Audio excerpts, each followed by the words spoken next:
Everyone, Zeddy here again today with a brand new card review. We have a bunch more cards to go over. I think there's like 5 of them, something like that. And just a reminder, as always, we got the giveaway going on Twitter. It's linked below. This one's courtesy of Play Hearthstone.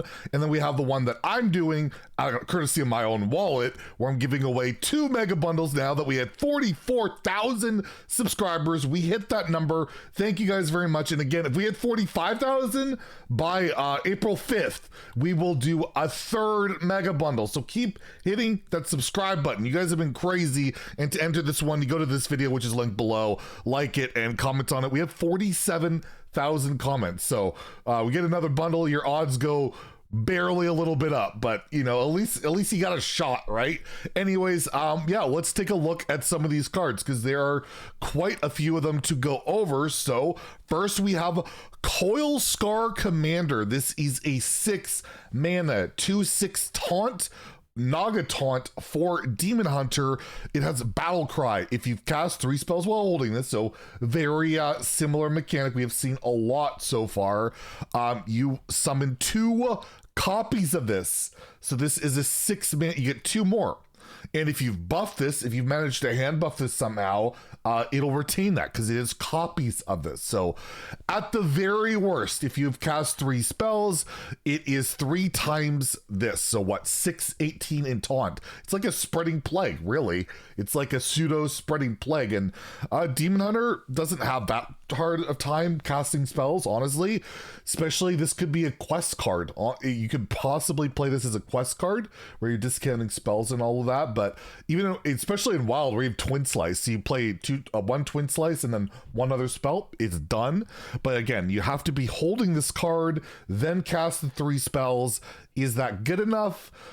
I don't know. It's like the 3 spell thing, it's hard to tell. We're gonna have to see how it plays out. Like, we haven't play tested these cards, you know. We can think about, well, it doesn't seem that difficult, it should be all right, but I don't know. It feels like if we saw that neutral legendary that gives you all insane rewards. It's gotta be a bit tougher than it seems, I would think. But if it's not that difficult, getting that much taunt is pretty solid. It's a solid card. It gives you survivability. It doesn't really do much on the board in terms of impact, of attack, of damage. It's just really annoying. We've seen really annoying be effective with Spreading Plague, but we even saw a card that I'm surprised hasn't seen a lot of play in Druid, the 6 mana spell that gives you 2/2/7 taunts that has tradable. Seen very little play. I thought that card would be crazy, but it turns out, you know, 6 mana, not that good of attack, has just not proven to be that good. So I'm actually going to give this a 2 out of 5 in Standard and Wild, even though you can get 3 of them. Unless there's a great way of buffing it in your hand and then making them threats. I feel like even in today's Hearthstone, that a 6/18 in taunt that you know, that can be clunky to set up, that's a bad top deck, just probably isn't good enough. But I could easily be wrong on this one. I could easily be wrong. This could be very playable. It's just, I feel like I'm just saying in today's Hearthstone.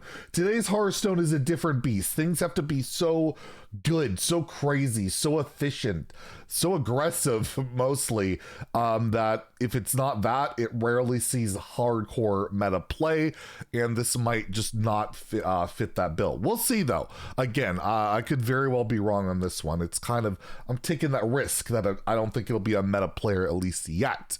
And next we have 3 cards revealed by Regis. He got robbed of Finley, but they gave him 3 kind of pack fillers. I'm not gonna lie, these are not spectacular cards, but let's go over them. We have Gangplank Diver. It's a 5 mana 6/4 pirate. More pirate support. Blizzard. It's really not that good, but it's a 5 mana 6/4. It goes dormant for a turn, and then it has rush and it's immune while attacking. So you have to wait a turn, but then you'll get a 6/4 with immunity, and then it'll you can trade with something. Is that good? I mean, Questline Pirate Warrior might run it because they just want everything that says pirate, but it's 5 mana do nothing. And then the dormant thing is like, it's okay. It's not great. I feel like this is a good arena card, and this is actually kind of annoying to get off the Juggernaut, right? You summon nothing for a turn at least. I'll give it a 2 out of 5 in Standard and Wild. It might see fringe play in a Questline Warrior because of the fact it has a pirate tag, But other than that, I don't know what deck you're possibly running this in. And yeah, it's an arena card. And I guess Dreads and Redbeard got robbed of not revealing this. And Judge, shout out to Judge. They added that arena card reveal. But yeah, damn, I feel bad. Regis got robbed of Finley and gets these cards. But I mean, it's okay. He has a Duels reveal coming up, I think in a couple days on Duels Saturday. That's what I usually stream. Duels is on Saturday. So he's got plenty more cool stuff to go over. Anyways, we have Slime Scale Diver. This is a 3-mana 2/4 Murloc. These are all like dormant for a turn minions. So dormant for a turn, rush, poisonous. So you can't really interact with this, and then this can kill something. And that's pretty good. It's not bad. Good arena card again. Murloc decks don't think love this because typically they want to play a Murloc and then buff it up. But we saw like the 1-mana dormant Murloc be pretty effective for Paladin for a little bit back in the day.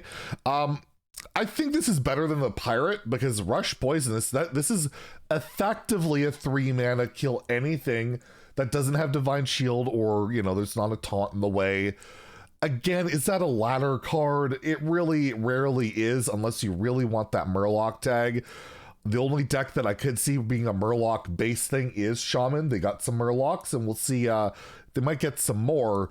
But as it stands, this again for me is going to be a 2 out of 5 in Standard Wild. And even Wild where you have like Murloc Shaman, which is a pretty good deck. I don't think you play this because it's not proactive enough. You want stuff on the board doing things immediately. That deck does not want to sit back and wait. And you have like Toxfin for immediate poisonous and all of that.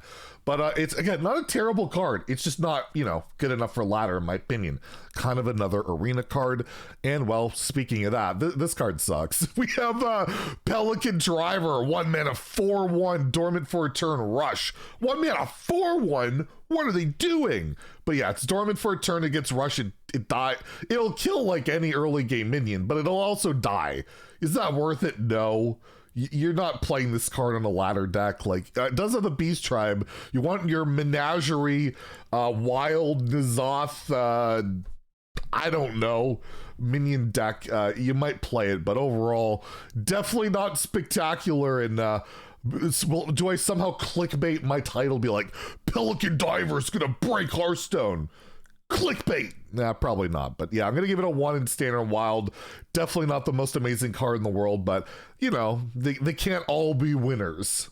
And lastly, we have a new giant, yet another giant, but we have our first ever Naga Giant and 20 health minion. I think it's the second ever 20 health minion after Molten Giant. So, or not 20 health, 20 mana. That's not health, it's mana.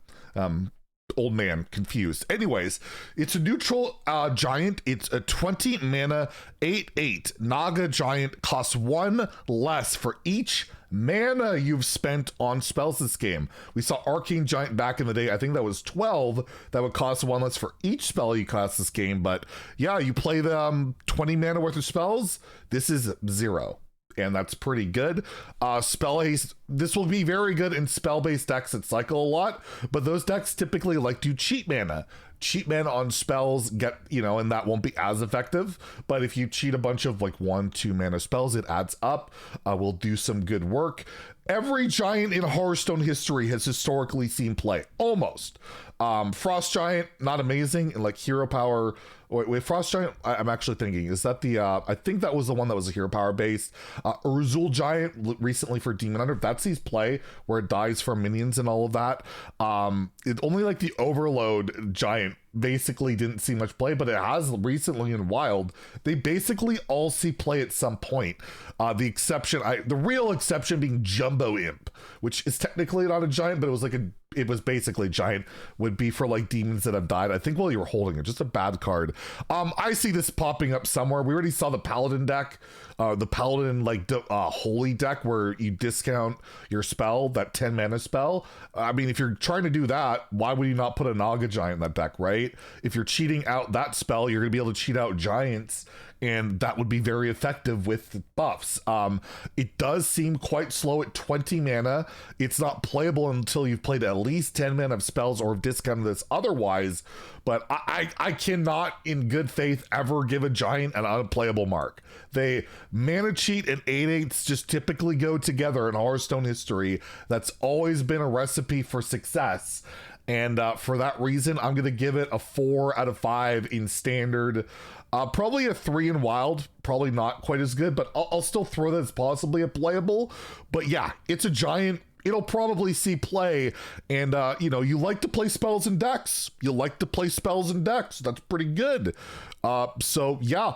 I think this sees play, and I think they put a lot of mana on it to try and make it not like a flesh giant where it comes out for 0 on turn 2. It's kind of hard to spend 20 mana on spells by turns 3 and 4, you know? It's basically impossible, so it won't come down that early, but it'll be a big swing at some point, and I think that will be good enough to see play in some deck. Probably Paladin is what I'm thinking of, but maybe a big spell mage could even utilize this, because they're, you know, they play a big rune, or they play a big spell and then they swoop down with some giants to build some board after that. That can be very powerful. So pretty cool cards, and we'll have another review. I don't know when, probably in the middle of the morning again, because I just don't sleep. And if you guys enjoy the videos, please like and subscribe. Have a great day and stay salty, my friends.